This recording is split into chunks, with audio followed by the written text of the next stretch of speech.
is my team. You know what that means. This is for the black and blue that I bleed. This is for the chance to bring home that ring. But everybody gonna doubt this. So far there ain't been another way around it. We bring heat to the game each week. They just say we ain't got what it takes. We ain't bout it. Well, y'all can just keep saying that we ain't gonna make it. But at the end of the day, this will be the Panthers nation. You know, this ain't a game to us major players at every angle that you can think of. That's why you hate us. Get out the way of greatness. You can look at our faces and see the blood, sweat, and tears that it took to create this. Yeah, I know what you're thinking, but you can save it. Cause even on the darkest of days, you know we're always gonna find a way to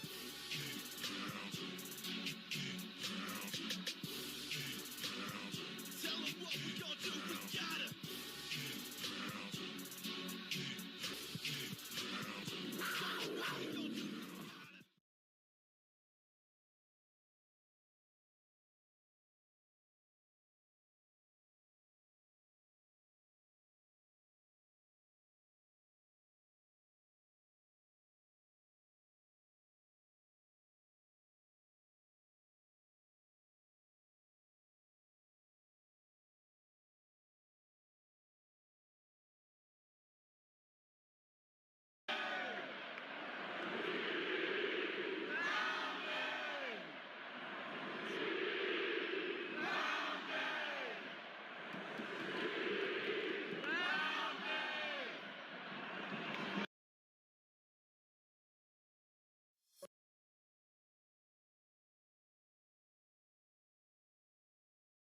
They told him he was too small for the NFL.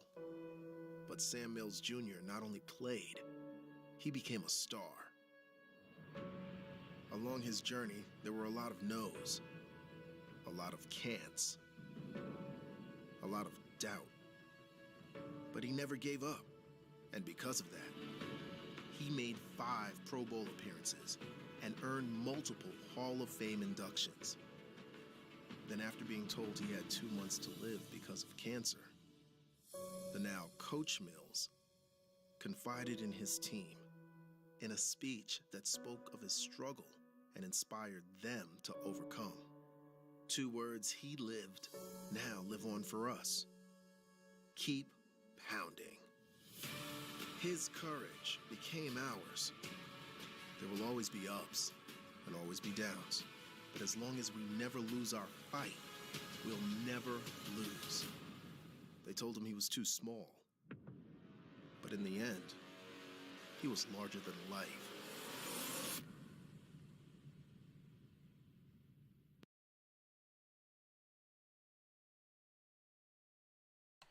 All right. We back, ladies and gentlemen. What'd y'all think of that intro right there? That was a little officially with the second part of this stream. Welcome on in. Hit that like button, hit that sub button, hit that bell, select all, leave a comment down below if you feel like doing so. And don't forget to check out the Facebook group page. Keep pounding in all caps for in-game posts, polls, opinions, and videos. Plus the Yahoo Sports Fantasy Football League, which we will be restarting back in June or July. So, let's rock and roll, shall we? We are officially back in business. Let's do this. And if you're wondering what video I played, it is the Legacy of Sam Mills. That was put out about 7 years ago. Go check that out. I'm going to give that a like myself. There you go. Alright, cool.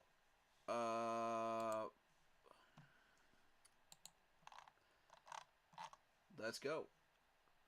So, where we left off is, now we're talking about Sean Jefferson, the wide receivers coach.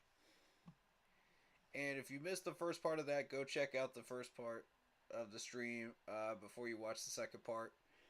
You know, if you wanted to see the rest of the coaching hires and what I thought of them.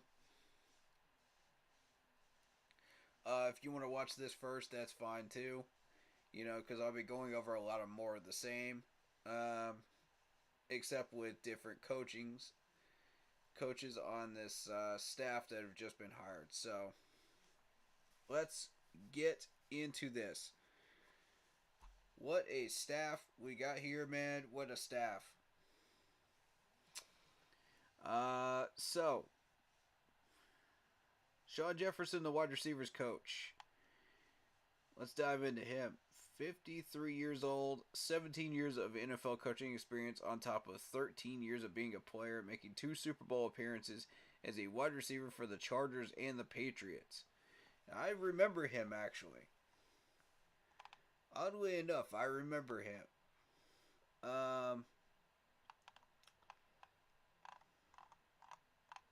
And I want to see playing experience, yes. He actually played with 4 different teams. Chargers, Patriots, Falcons, and the Lions. Yep. I don't remember him playing for the Lions, but I do remember the first 3.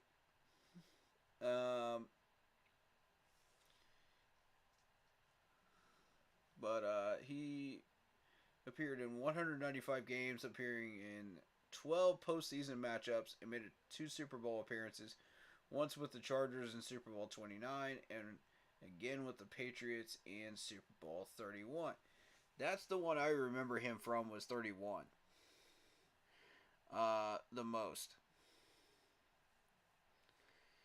His career ended with 470 receptions for 7,023 yards, 29 touchdowns, and was named to New England's All-1990s team. So that was him as a player.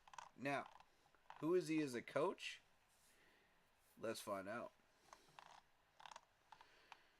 So, coming from the Cardinals, he worked with the Arizona Cardinals. Pass game averaged 251.5 yards per game, 10th best in the NFL. He worked with DeAndre Hopkins, who was a 5-time Pro Bowler. He also worked with Christian Kirk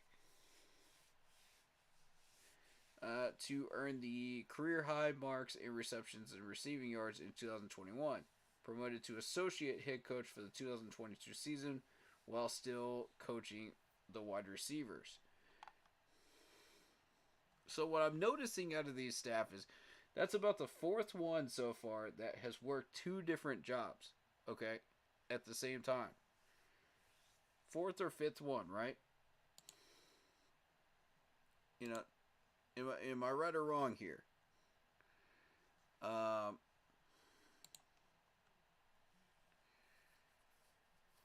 So, before landing in Arizona, he went to Detroit, Tennessee, Miami, and the Jets.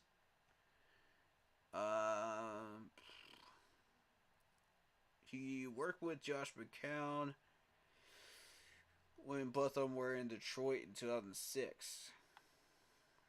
John Kitna was the main guy. He was an offensive assistant. He also worked with Sam Darnold during the Jets time. So, I mean, that's 2 people out of this group here that he's worked with already. Now, here's the interesting part. He's worked with Calvin Johnson, Megatron. Yes, Megatron.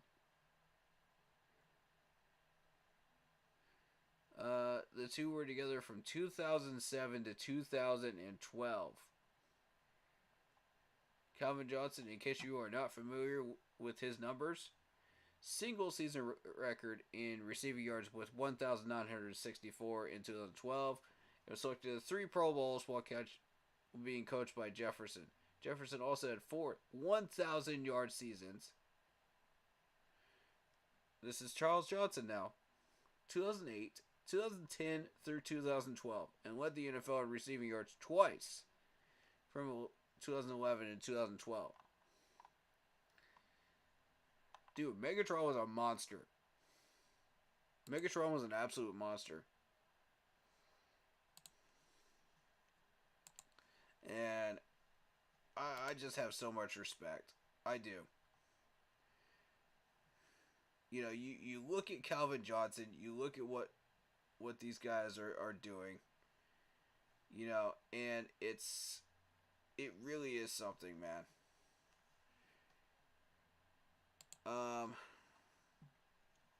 With these coaching hires, I love it, man. His son is in the NFL too, Van Jefferson, who I remember being picked by the Rams, wasn't it? Yeah, the Rams. And he was instrumental in the Rams and Bengals Super Bowl last year. Not this year's Super Bowl, but the year before that. Last year, 2021. And second round pick. Ole Miss in Florida. Yeah, I remember him. Interesting how the cycle circles back around, isn't it? That is really fun.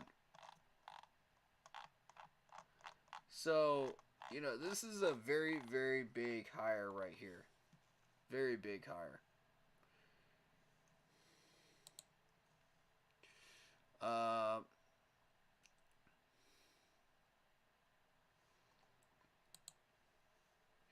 But I've got a couple ones that are bigger than this. Now, I told you that we would get back around to these two right here. Now we're gonna start with the linebackers coach out of these two, because here's where things get real juicy when you're talking about this coaching staff. This is where it gets real juicy. Strap in, because you're going to have some fun with this right here. Alright, so linebackers coach Peter Hansen.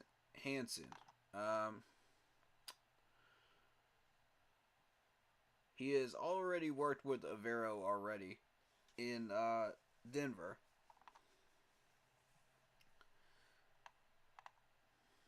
Last year in Denver, Hansen has 4 years of NFL coaching experience and 1 year as a position coach in the league, joining Avero's staff for 2022. Hansen's unit contributed to the Broncos' 7th-ranked total defense, 320 yards per game last season. Think about that right there. Just let that sink in for a second. I want people to understand how big this is. 320 yards per game is no fluke when you're talking about high-powered offenses in the NFL right now. Now, he has worked with Fangio. He has worked with Harbaugh. Here's where things get fun in this resume of his. Hansen's first professional coaching opportunity was 2011 to 13 when he worked as a defensive assistant and quality control under coach Jim Harbaugh and defensive coordinator Vic Fangio. Now, if you remember the name Fangio showing up in some coaching searches here recently for a coordinator job for us, possibly, this would be why. Connections he made while working with him as a defensive assistant at Stanford. During his time with the 49ers, he helped film breakdown, scouting reports, practice preparation as San Francisco advanced to 3 straight NFC championships and a Super Bowl appearance in that span. Yes, ladies and gentlemen, this dude was doing all the dirty work. He was behind the scenes doing all the dirty work. That made it happen. All the cleanup crew stuff, all the prep work, all the stuff you don't see behind the curtain. This is what this man was doing during that time. Now, and it takes that amount of work to prepare your team to move forward and get to where you want to go, such as the NFC Championship 3 times and a Super Bowl. It takes guys like this to get there. So, with that in mind, I really love that we now have our little behind the scenes guy here, man. I like this guy. And working with Harbaugh comes with a lot of experience that he has learned during that time. And Fangio, too. So, bringing that to the table here in Carolina is big. Alright, so...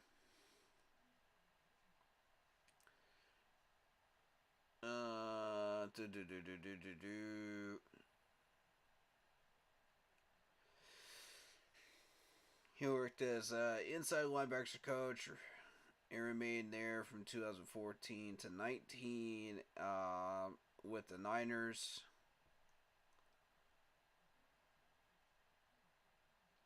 And produced 2 NFL draft picks, Blake Martinez and Bobby Okokiri.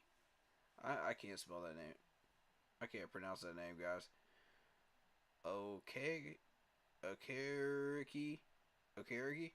Did I pronounce that correctly? I apologize if I butchered it. I tried. Who ended up going to Indy in 2019 as well.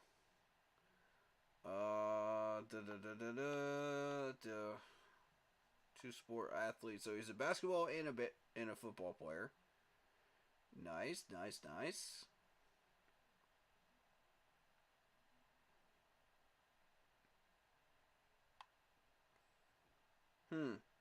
He actually played professional basketball in Denmark. What made him change his mind and go to football? Did he feel that he had a more of a passion for football than he did basketball? Maybe.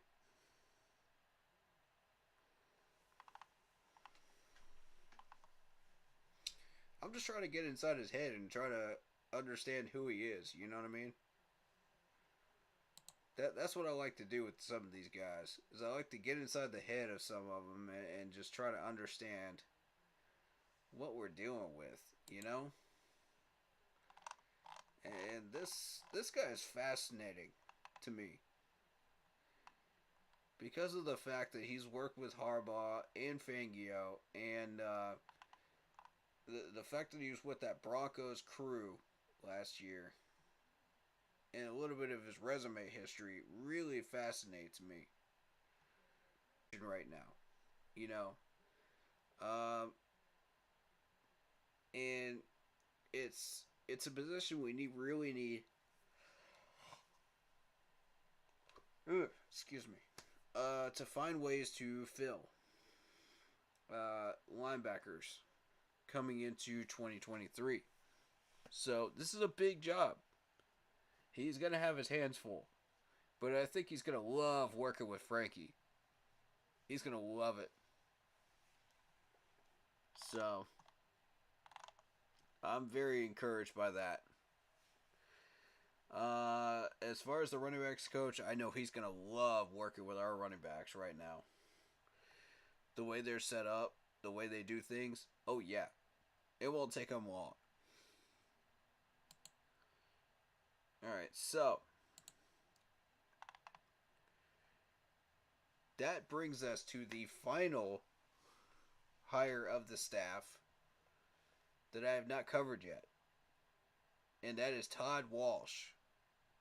And there's a reason I covered him last, ladies and gentlemen. There's a reason why. Are you ready to find out what that reason is? Because here's where the fireballs start dropping. And you guys get some real juicy tidbits into what I'm thinking right now about this coaching staff. Alright, so Todd Walsh, let's talk about his history a little bit. And then we'll talk about why he's important. He is 54 years old. He brings 16 years of NFL experience to this new defensive line coaching job.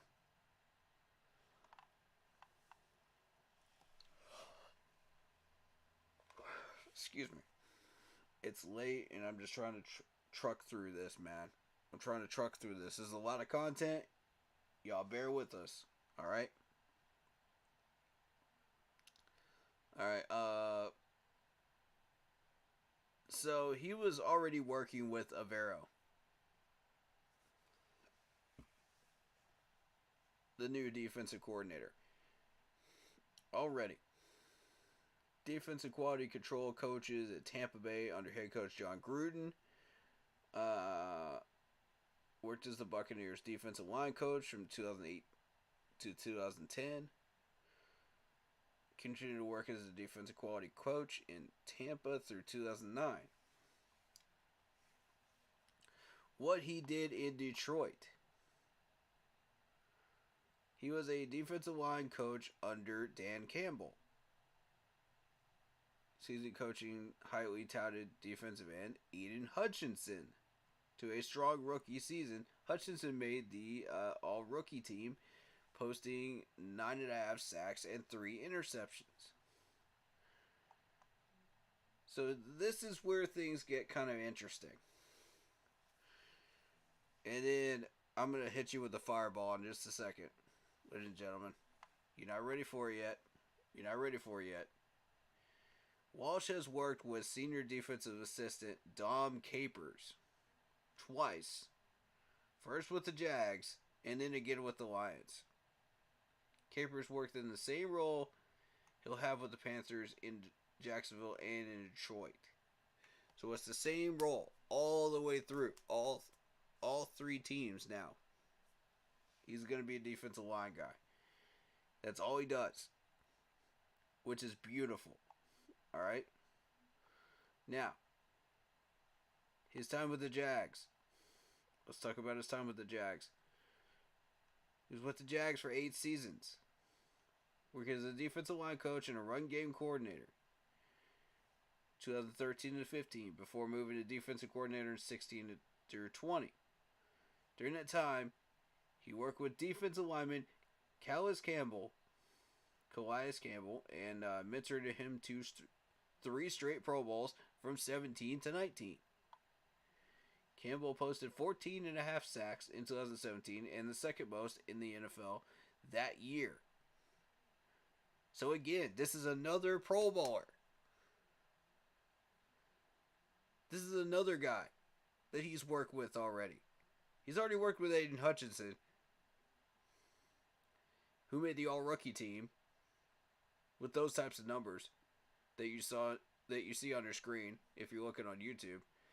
But also, now, his 2-year stint in Seattle as a defensive line coach from 2011 to 12 coincided with the Panthers general manager Scott Fitterer's time as a director of college scouting. Panthers assistant general manager Dan Morgan was also with the Seahawks during that time, working as assistant director of pro personnel. This is huge, okay? This is a huge hire. This is a mammoth hire right here. Because now,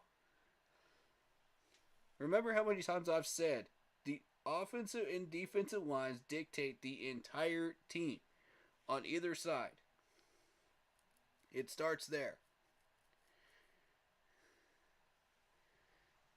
Now that we have Scott Fitterer as the GM and Dan Morgan, who is the assistant general manager,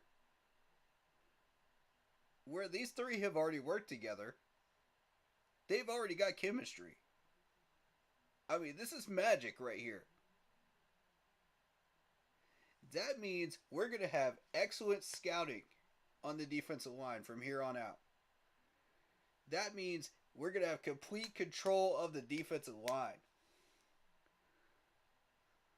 This is money right here.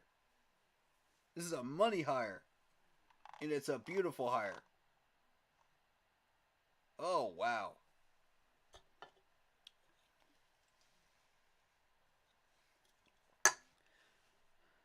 Frank, I don't know how you managed to pull this hire off, but I love it. Todd Walsh is a mammoth hire, and I'm very very happy with this one because now we have a guy that's looking at our defensive line right now that's done nothing but that. Managed to get a guy into Pro Bowl status while working with him on the defensive line already. And now he's going to tell Scott and Dan Morgan exactly what we need to get in free agency and in the draft. What he wants. Exactly what he wants. That chemistry cannot be understated right now. And this is huge. Add that to the staff that we've already got. This is wow. I can't understate it enough, guys. This is huge. This is the biggest hire we've had in a long, long time that I really feel happy about. All right, so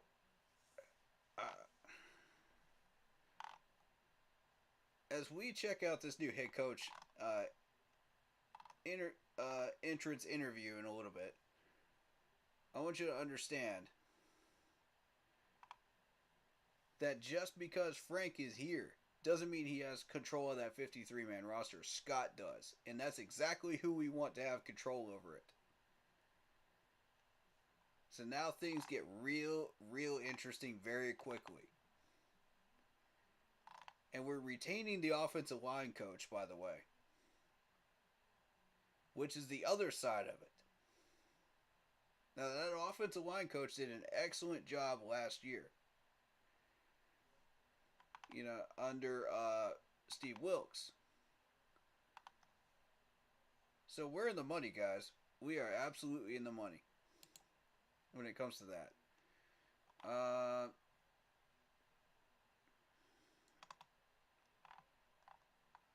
And I kind of want to go over one hire in particular, since I've got my man Jeremy in the chat here, that I think he'll find very, very interesting.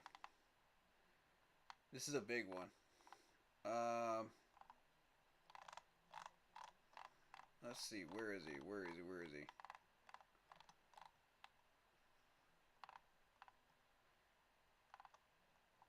We have a guy that's going to be working with, yeah, special. Yeah, we have a GM for Special Forces now. Spot. And what's interesting about this is this guy is a former Green Beret, and he served 2 rotations of combat duty in Fallujah and Ramadi in Iraq in 2004.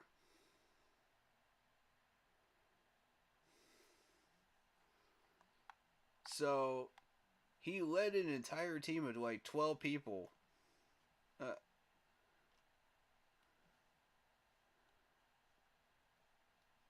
So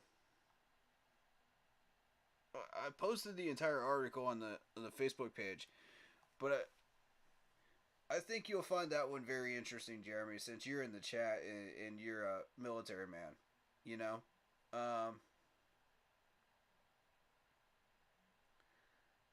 But this staff is really starting to come together, though. It's beautiful. I like how everything is just gelling together. Now, my main concern here is will they continue to work together, or will they be butting heads constantly? You know, because you got that many people in this staff with that many years of experience, and the concern could be that you got too many shepherds and not enough sheep to lead. You know, in the coaching department. So, and I've seen that happen a number of times when you bring that many people of a big name experience together. But some of these guys have worked together before and they have chemistry with each other, so maybe not. Maybe it's less of a concern than I think it is. But, you know, I've never known any of these guys to have egos or anything like that I am familiar with out of these names that got hired. And I'm familiar with about, what, two or three of them out of this entire staff before the hiring happened. So, shout out to David Fields as well. What's going on Facebook? If you're on YouTube, for some reason, it's not showing up on the chat. I don't know why it's not, but whatever. As long as the stream's working properly, that's all that matters. Because we had issues earlier with it, so let's talk about what the players thought of Frank Wright when he was first hired as our new head coach. Now, if you're not familiar with Frank, he spent a number of years with the Indianapolis Colts as the head coach, and they had a number of quarterback issues there. They never truly did get that solved, and it started when Andrew Luck decided to retire in Indianapolis. And they never did manage to find the right guy. And I mean, they worked through who knows how many good quarterbacks, including Matt Ryan, by the way. And I don't understand how you cannot succeed with Matt Ryan unless you don't build him an offensive line and you don't give him weapons to throw to. Because if you do those two things alone, even at this age, Matt Ryan will shred some defenses. Even in 2023, he could still do it. He's putting up constantly 2,000 yards a season. You know, I don't see any reason why he would not be able to, still at this age. There's absolutely no reason why not. And last I checked, he might still be out there as a free agent. We might be able to get lucky and get him on a deal in 24 if nobody picks him up. If he's still around. I mean, I know there's some people that might not like that, you know, because they don't like the Falcons, but he's Matt Ryan. You know, you can't argue with the results. So, I'm just saying, it's a little premature, but it's an idea. You know, I'm throwing out as many ideas as possible, you know, options for us to choose. You know, what we need is doors that we can look at, you know? Because we've had so many quarterback issues in Carolina, and it's just time to get this solved. It really is.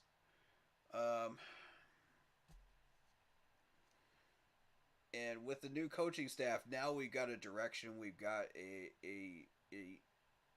pathway for us to go on. Some people think it's a yellow brick road. Some people think it's just a regular concrete road. You know, but still, it's a road. That's what I'm saying to you right now. Until we know how these guys coach and how they gel together as coaches in this staff and how they work with our players, how they build chemistry with our players, then we won't know for 100% sure whether this is a golden brick road or not. So, I'll be looking at him in person in training camp and I'll find out for sure.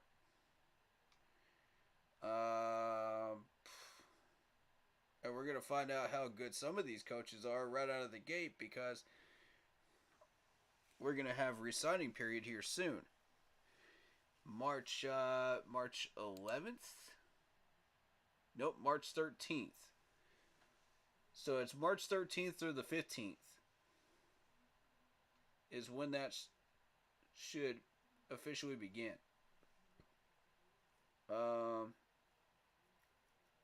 And in that. So there's your specific time period. March 13th at noon, March 15th at 4 o'clock p.m. And that's Eastern Standard Time, New York time zone. So, keep in mind, first priority has to be Bozeman. It's gotta be. We gotta get Bozeman re-signed. I don't care how long that Brian Burns re-signing takes. We gotta get Bozeman first. If we lose him, I don't know where we go from there. Because that's probably our biggest asset on this offensive line. If we don't lock him down, we're in trouble right out of the gate for 23. So we're going to find out how good these new coaches and assistants really are during that 2-day period. Just right out of the gate. I'm anxious to see it. I'm nervous at the same time because I know how tough it is to deal with re-signing period. It is not fun. It's not fun in games. This is not Disneyland. You know what I mean? You gotta come in there serious as a heart attack and get these guys signed. Because if you play around, another team is going to be hungry for these guys, man. Especially Bozeman. And we don't want that happening. And they come around like predatory sharks, too. When they see one of your players is not getting re-signed, oh, do they jump on it quick. It does not take long. Within a day or so after free agency starts, it ain't fun. So, let's take a look at Frank. And let's see what type of a head coach this guy is. This is what we're going with, man, for the next 3 to 4 years. Let's find out.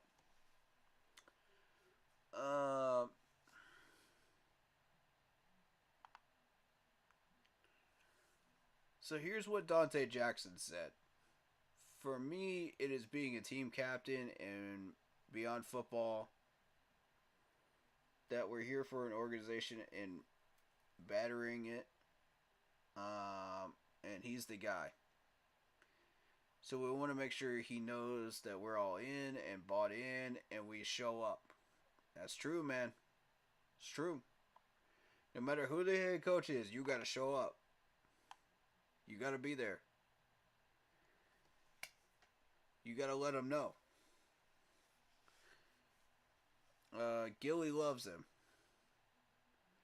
Meaning Stephon Gilmore. You know, I've seen stuff around the social media where some of the older players, retired players really like him that are veterans. You heard from Steve Smith, anywhere from Jonathan Stewart to Greg Olson, I think, is the only one that hasn't spoken up yet. Even Luke Kuechly said that he was on board, so I mean, there's nothing but praise for this guy so far.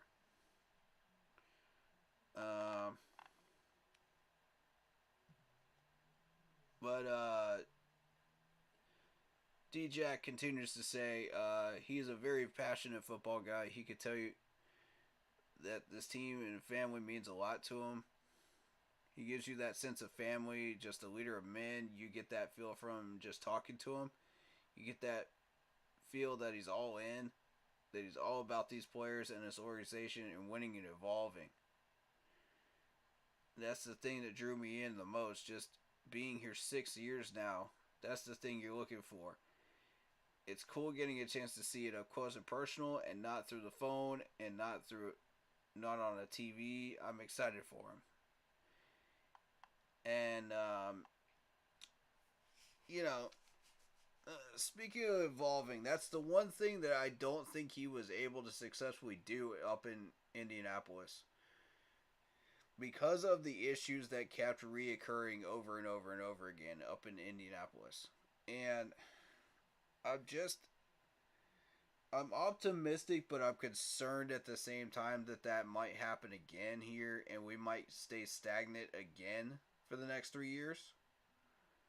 You know, but there's a few members of this coaching staff that really have me encouraged, you know, and feeling optimistic about our chances of continuing to move forward, you know, and actually pushing the envelope a little bit past that 6-win period, you know, that 6-win brick wall that we keep running into. So I feel like there's something there. I do. And I don't know how high this ceiling goes, but I'm interested and kind of excited to find out. You know, I think we did get the right guy for the job, because here's the thing. When Steve Wilkes was interviewed for the job, he was not prepared. From the reports that based an interview, pay attention, folks. That's how you do it. That is how you get these employers' attention. That's a winning. That's a win-win right there. That's how you get their attention, and that's how you keep their attention. Take that from a business major. It doesn't take a business major to figure that one out. You know? Go above and beyond what other people are doing. Give them the shock factor in a positive way. And it should get those bosses' attention. You know, say you're looking for a new raise, you know, or you're looking to get hired somewhere, you know, go a little bit above and beyond what that manager is looking for. Impress them. And that's exactly what Frank did.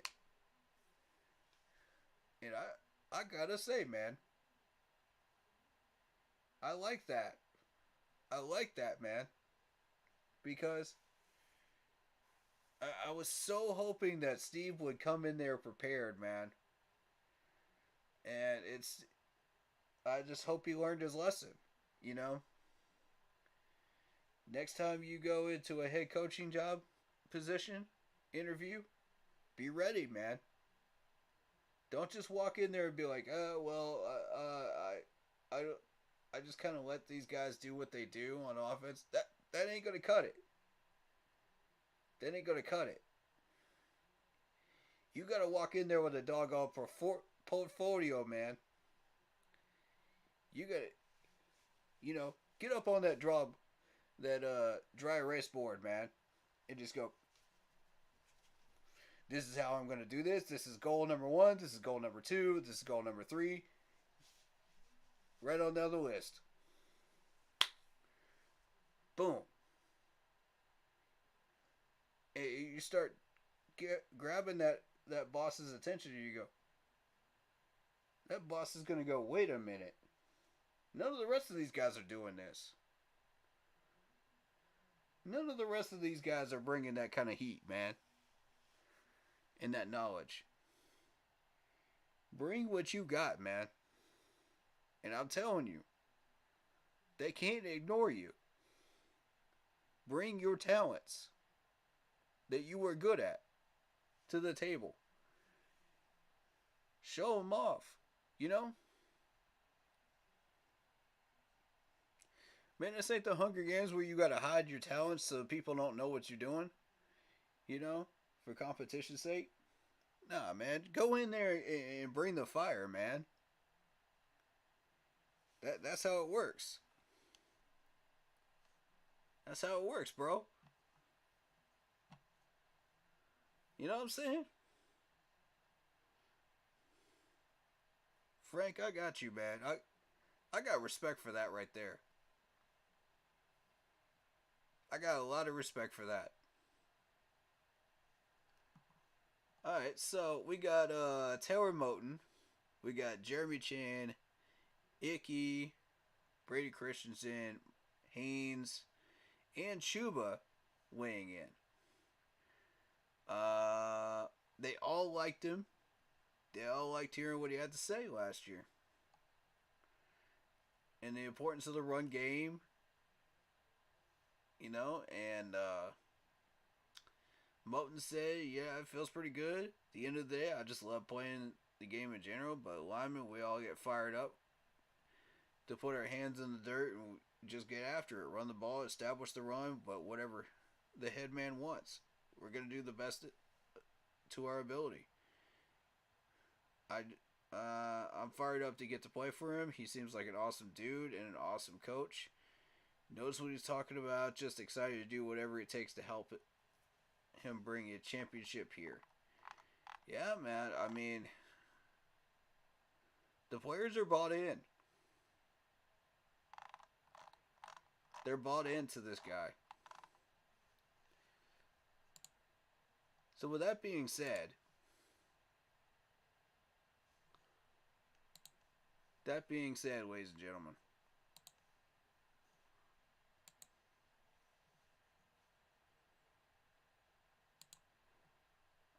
I present to you the new head coach, Frank Wright, in his introductory press conference. Let's hear what this man's got to say. I'm excited. I know you guys are too. If you haven't seen it already, welcome on in. Let's go. Let's see what the man's got to say. Thank you all for being here. This is a special day in the history of this franchise. It's a full circle moment for the Carolina Panthers. A union of past and present with an eye on the future. Way to go! Yada, yada, yada. Bare and blank canvas. I'm ready to hear this dude talk, man. I don't care about the intro. I really don't care about the intro part. Just bring him up. Bring him up. Bring him up. Okay, Tepper. I'm interested in Tepper. Let's see what Tepper has to say.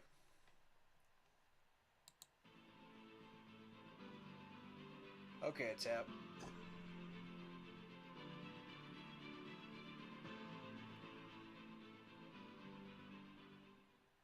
Well, Nish did a good job taking half of what I was going to say away. So, but I just want to recognize a couple things about Frank. He's a man of incredible integrity, an incredible family man, a person that we could tell has great process and a great way of doing things.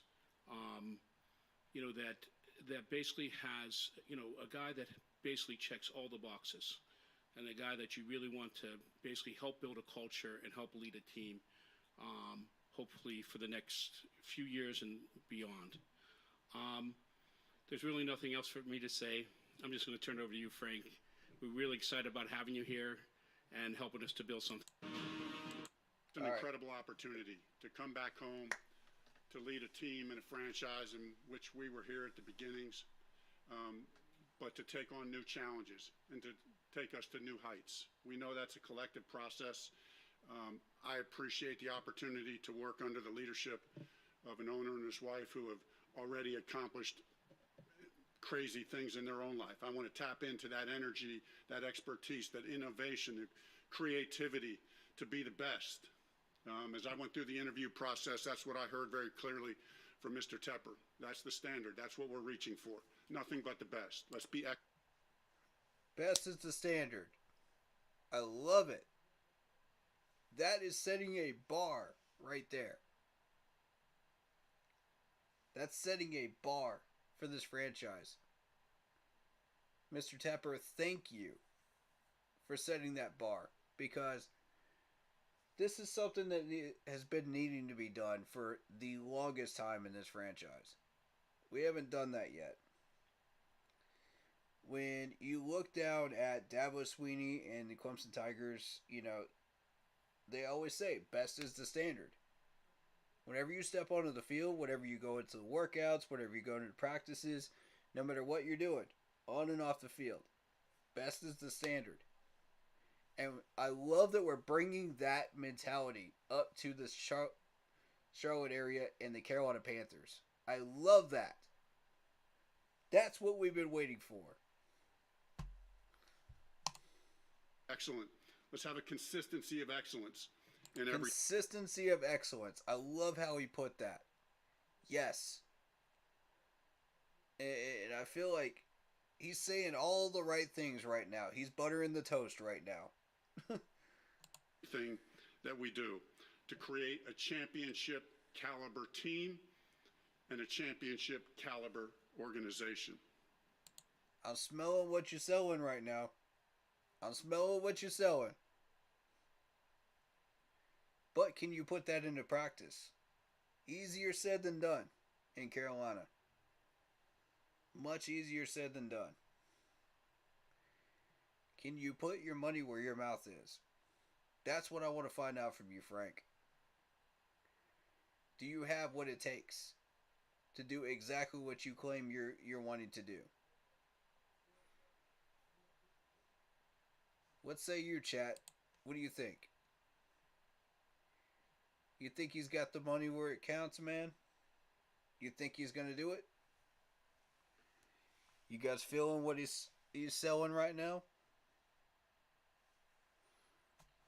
You guys think he can pull it off? I don't know. I mean, let's find out, man. Let's find out together. But I love it, though. That's a strong message right out of the gate, though. That's what we want. This is the NFL. The difference between winning and losing is really small. That's the truth. Every year we see it. We see teams go from big-time losing to big-time winning, even competing for championships, all in the space of 1 year. It's possible. But how does that happen? How do you turn things around? The reason we see these things happen is because what we all already instinctively know, that winning, the difference between winning and losing, it's in the margins. It's in the details. It's one player at a time. It's one play at a time. It's one detail at a time. That's a fact. That is an absolute fact. He's right. He is exactly right. And I'm telling you, this is why I go over all these stats after every game. This is why we look at every small detail, because it matters. It's all one big puzzle. You got to put the pieces together. And every little detail counts. You know, if I'm looking at like yards per game, if I'm looking at yards after the catch, every small little detail matters. This is why we're doing this, folks. This is not just for fun and games. We're not here for fun and giggles when we do these streams during the regular season. Yeah, it's the NFL. It's entertaining. Yeah. But I get down to business, man.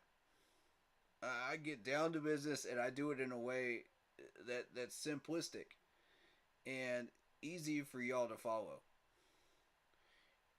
Because I have that ability to explain things, at that point, to where everybody can get on the same page with me. And I'm so happy that y'all are starting to understand, how important this stuff is. And nobody really dives into the full details like I do, you know, and puts all the puzzle pieces together like I do. And, you know, I'm not trying to toot my own horn here or be egotistical, but this is what we do here. You know, in post game uh, streams, that's exactly what we do. We look at every fine tuned detail and say, okay, well, this worked, this didn't. Why didn't this work? Why did this work? You know? And we analyze it. That's the goal.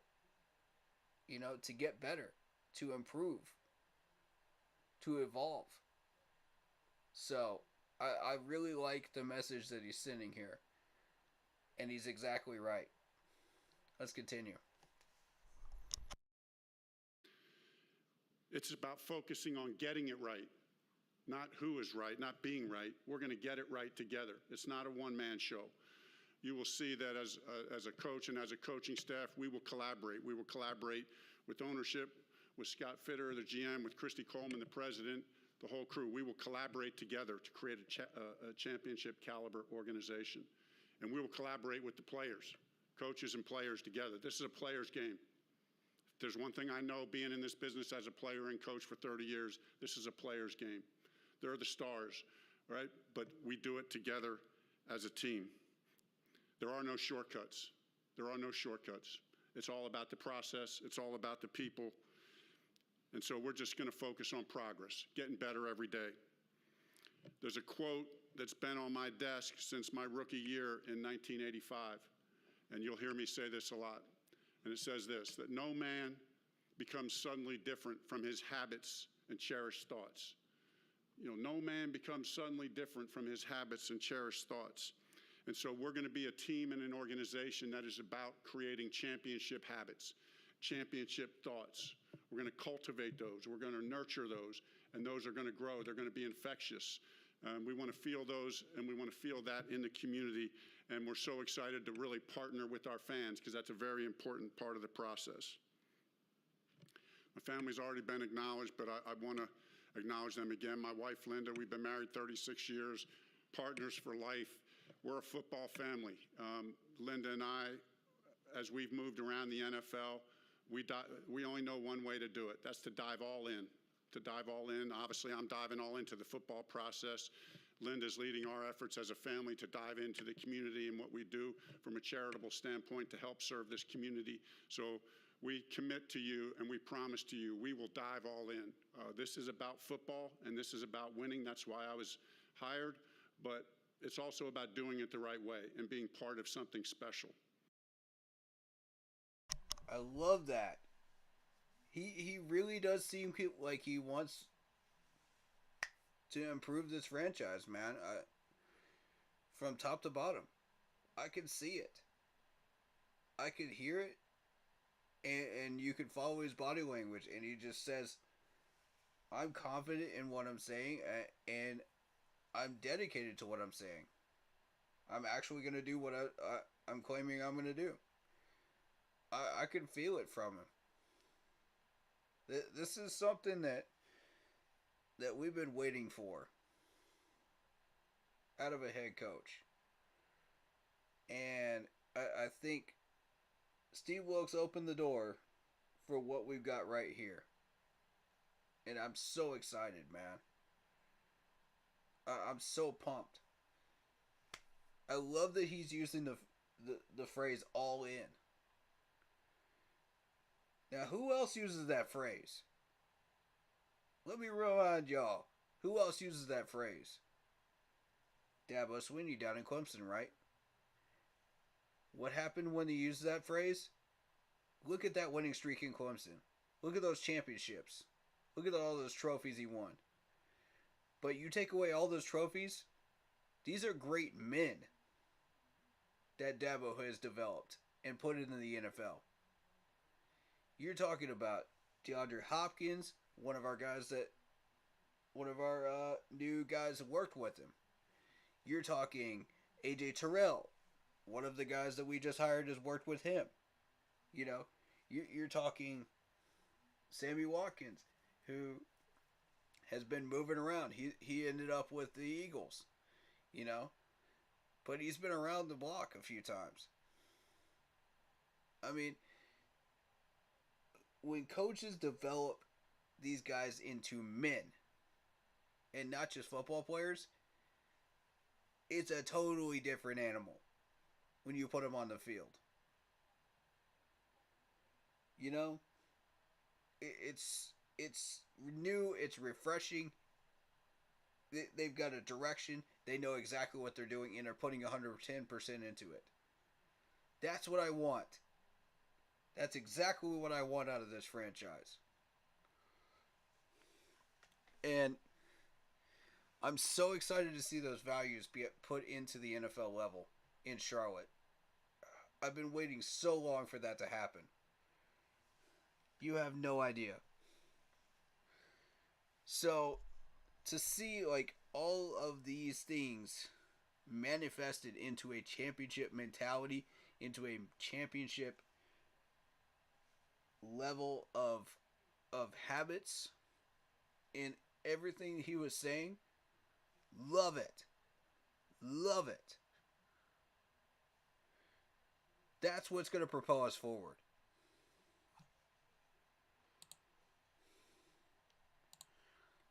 So let's continue. I want to hear more of what he's got to say. Of course, our daughters, Leah, Avery, and Hannah, was mentioning early to a group that we're a football family. These girls, they all throw a pretty mean spiral. I taught them when they were young. I'm not sure they still got that in their repertoire. We grew up, they know the X's and O's. I used to take them on dates and teach them the X's and O's and the whole deal. And then, of course, our son-in-laws, Thomas, Brett, and Andrew, when they met our daughters, I had to tell them to put they're all from North Carolina, so they all had their Panthers gear. Of course, when you're with other teams, you had to tell them to put that all in the back of the closet. Well, now I told them you can bring that Panthers gear, put it in the front of the closet, right? Put that back at the front of the closet. And then I want to acknowledge my former teammates from that 1995 season, the first season ever. What a great experience to be a part of a team, the first inaugural season. Special memories for us as a team. Carlton Bailey, John Casey, Pete Metzlars, Mark Rodenhauser, Dwight Stone, and Gerald Williams. Appreciate you guys being here. Wow. That's some pretty big names right there. There's some pretty big names in that building. For anybody that knows the Panthers' history, those are the big titans of the inaugural season right there. These guys were beasts.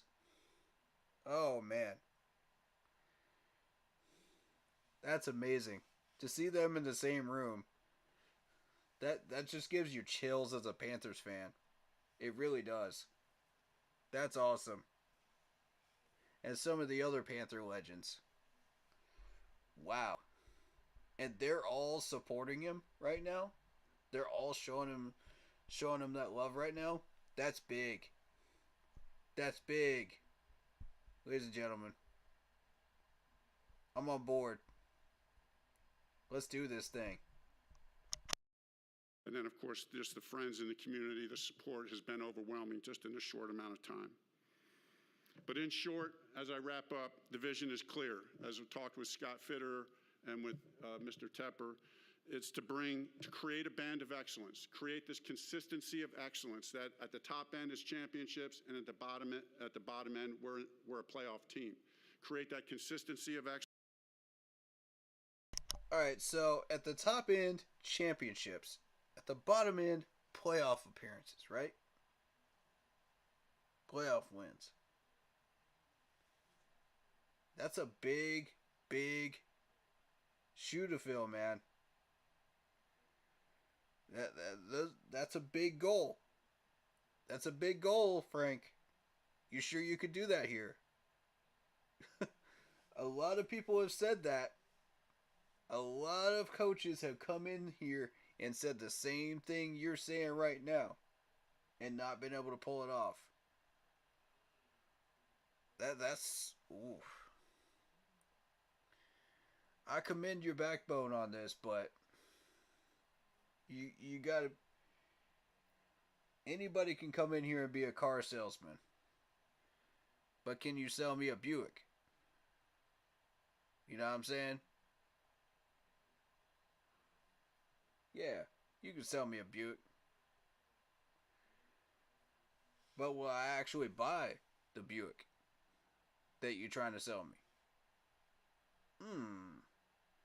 Or substitute any other car you want to throw in there. It could be a BMW, it could be whatever stylish car you want. You can sell me all the little details and oh, it runs just fine. It runs like a champion, you know. It's the best car out there. But is it though? Let's find out. We won't know till we take it for a test drive, right? 2 years of test driving. Let's find out.